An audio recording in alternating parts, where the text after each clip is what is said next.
Je vais rebondir sur votre question suivante, le risque de délestage cet hiver, puisque malheureusement, et vous l'avez dit, les réseaux télécoms ne sont pas, de par la loi concernant les sites critiques qui a été définie en fait avant l'arrivée des réseaux télécoms dans les années 90, les sites télécoms ne sont pas jugés comme étant des sites prioritaires.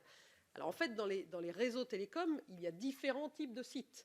Et donc certains de nos sites sont effectivement priorisés dans les plans de prévention pour la préparation que nous mettons en œuvre à des risques de délestage.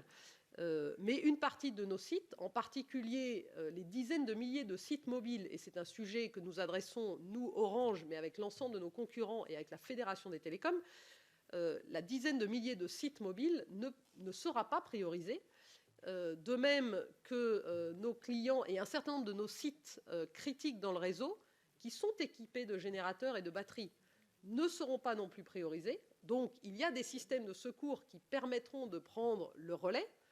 Néanmoins, si les délestages se multiplient, on ne sait pas en fait comment comportera le réseau. Et ce que l'on appelle un site critique dans les infrastructures télécoms, ce sont des sites qui impactent et peuvent avoir un impact au niveau national pour le réseau.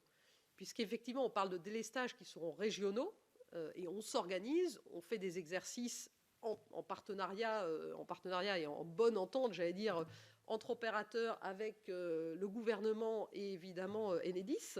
On a fait un certain nombre d'exercices de crise.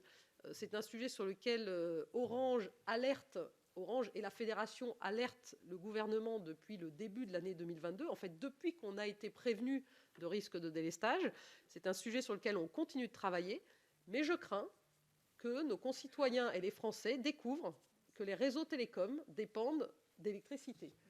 Et qu'il est absolument impossible, car cela prendrait plus de 5 ans, d'imaginer, si tant est que ce soit finançable et compatible avec nos objectifs environnementaux également, il est illusoire d'imaginer mettre des batteries au pied de chacun des sites mobiles en France.